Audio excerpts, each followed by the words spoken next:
It seems over my long years of physical therapy that there's two types of new graduates that I typically will run into.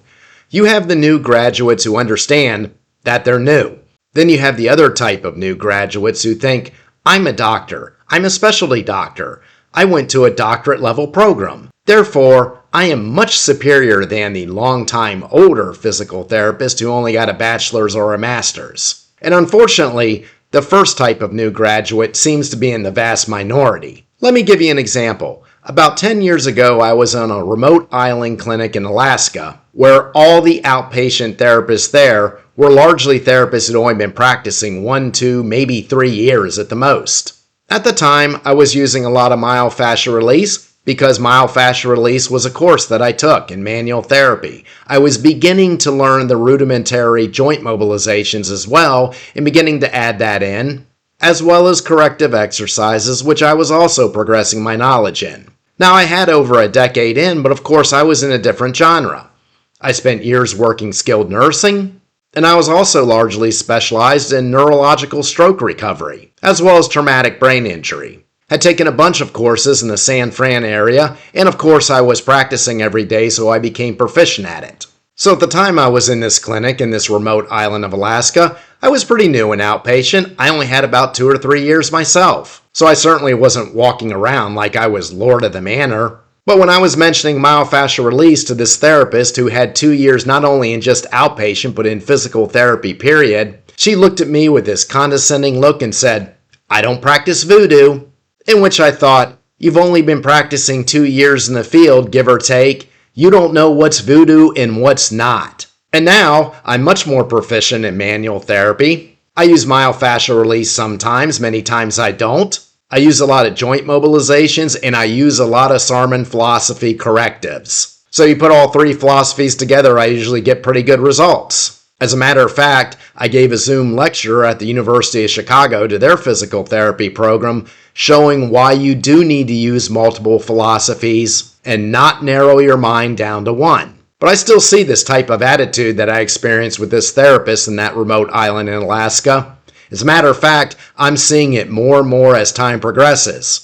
Because now, nobody even remembers when physical therapists didn't hold a so-called doctorate degree, which is only doctorate in name only, as you don't really go to graduate school, do you? Matter of fact, I have a whole video showing everything that a graduate student does and everything that a physical therapy student does, and the physical therapy graduate literally does nothing that a graduate student does. That's why I keep stating that the graduate degree isn't legitimate as a graduate degree. Said it once, repeated in a few other videos, and I'm going to say it again. You are not a specialty doctor. And the next thing I'm going to say is going to get a knee-jerk reaction because I'm going to state that these university programs for physical therapy are focusing entirely too much on evidence-based research. Now, before you jump the gun, I'm not saying that evidence-based research isn't important. I think that graduates from the newer programs of physical therapy, and I'm talking from the early 2000s, seem to think that those of us who went to master's and bachelor programs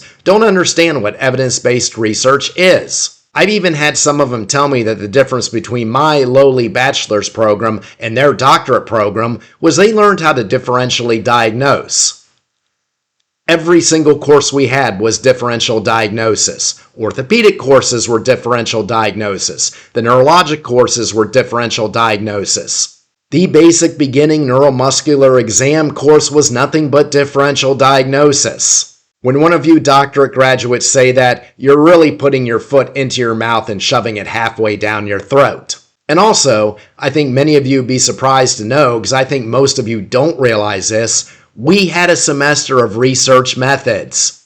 Yes, we learned the importance of evidence-based research, and we had to do a research paper that we turned in at end of term. And no, it's not the caliber of a graduate-level thesis, and neither was yours. And of course, this will begin the attack of the doctorate-degreed physical therapist who never came up in a world where they were surrounded by those of us who had bachelors and masters. Oh, but look at all the silly techniques that were practiced in the 1990s in physical therapy and even early 2000s that had no effect whatsoever. Yes, that's correct.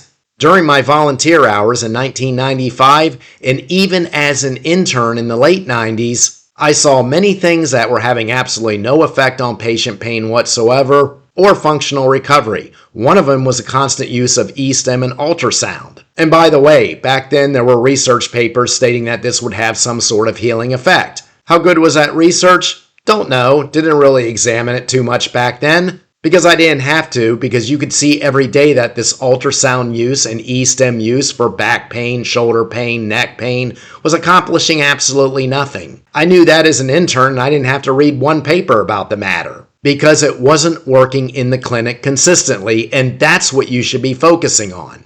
In the mid-90s in my volunteer hours, the common go-to for many therapists was if somebody had lumbar pain, strengthen the legs. Yes, they were doing leg extensions, leg curls, and these other general leg strengthening exercises. The rationale was you would strengthen the legs, that would stabilize the pelvis, take pressure off the back. And a lot of that was a great deal of a waste of time. You didn't even really start hearing about core strengthening until about the early 2000s. And suddenly therapists were saying, oh, we have to strengthen the multifidus to relieve back pain. And now there's a great debate on what exercises actually target the multifidus and what exercises are having no effect on it. And we'll know 10 years from now more than we know today. And that's how it goes in all the genres of medicine. That's how it goes in every profession. You evolve with time. But let's take an example of my first example with that therapist on that remote island of myofascial release. Now, John Barnes, a very nice guy who has definitely given something to the field of physical therapy, will state that he doesn't have research that he has results. And he does, to a point. Unfortunately, his people have become fanatical cult members about their technique. They don't want to do anything except myofascial release. And yes, I occasionally would have gee-whiz results with myofascial release, especially if the person had chronic anxiety, but it only had lasting effect if the person was able to maintain the chronic anxiety. And sometimes I'll use myofascial release before I do mobilizations to aid me in getting better segmental range. But I could tell pretty quickly it definitely wasn't the end-all be-all, and I would say that 50% of the time it did exactly nothing. But it doesn't mean I discounted it as a tool because there was no evidence-based research behind it. That's the problem with the newer type graduates. This person on this remote island of Alaska wouldn't even try it. Now I understand there's some philosophies out there that are way out in the outer orbits of the galaxy that I wouldn't try. There was one philosophy that I ran into that was comprised of isolating certain parts of the lung to get better oxygen distribution and relieve pain. They couldn't give me any real rational explanation. They said I'd have to take all 5 courses before I really got any effect. I didn't see any research literature about the matter, so I didn't bother to try it. That would be using your brain. But most philosophies to say that you're not even going to try it because there's not a whole lot of research-based evidence, that's a foolhardy way to think. And as I demonstrated in my Zoom lecture to the physical therapy program, one philosophy is usually not the end-all be-all. Usually one philosophy aids in an enhancement of another philosophy, like myofascial release and joint mobilizations at the same time with corrective exercises. And if I feel like one of the philosophies isn't really producing any results in my mix, I drop it. But clinical results matter more than you reading research papers, and that is the big error that's happening in PT school right now in terms of how new therapists are being trained. And I can tell you why physical therapists can't understand this sort of reasoning and haven't for almost 2 decades now since the doctorate program began. Because we have a lot of college professors who really haven't practiced in the field. Let me give comparison. The lady who ran our Orthopedic 1 and Orthopedic 2 semesters, she was largely focused in manual therapy, was well certified in the Mulligan concept with joint mobilizations. She didn't have a PhD, she spent many years practicing these skills, was even a traveling therapist with the professional women's golf team, because she was that good. Our neuroscience professor, she was highly skilled, did have her PhD, but also had many years of practicing one-on-one with patients in the neuro realm. So it'd be safe to say that when these 2 professors taught something, it was based on a lot of experience in the field. And what we're getting today is a lot of therapists who don't have experience in the field. Well, if you are seeing multiple patients at a time like most of these outpatient clinics operate, then you have never enhanced your skills. You've never consistently practiced your Maitland that you're certified in, your Mulligan that you're certified in. You don't have a patient where you're using a combination of myofascial release, mobilizations, and some Sarman technique. And if you are a strictly Sarman trained therapist, you aren't narrowing down and taking your time one-on-one with patients to give them the exact corrective exercises they need and then reassessing every visit. You're not doing any of that. You're running patients through a mill where you largely give the same exercises for the same diagnoses every day. Then after a while, because they're still relatively young, they go ahead and get that PhD, and now they're teaching college with no real experience of working with patients one-on-one in their career. So they propagate what they know, and what they know is research. What they don't know is actual practice. I saw this for 16 months when I worked as a civilian for the military. There was one therapist in the entire MEDAC of Europe who was seeing patients one-on-one. You're looking at him. And I had great contention with just about everyone in a war that lasted that entire 16 months. I ended up launching an investigation with the Inspector General because their treatment of patients was so poor. The physical therapy program for the military at Baylor, they are really good at spouting research. Unfortunately, all of their military therapists do not see patients one-on-one. They usually see a patient once a month for a re-eval, where they spend most of that time largely typing. And what's scary about this is I know 2 former officers from that arena, and they are now teaching college. And one of them, due to his high rank upon leaving the military, he's a director of the program. You talk about the blind leading the ignorant.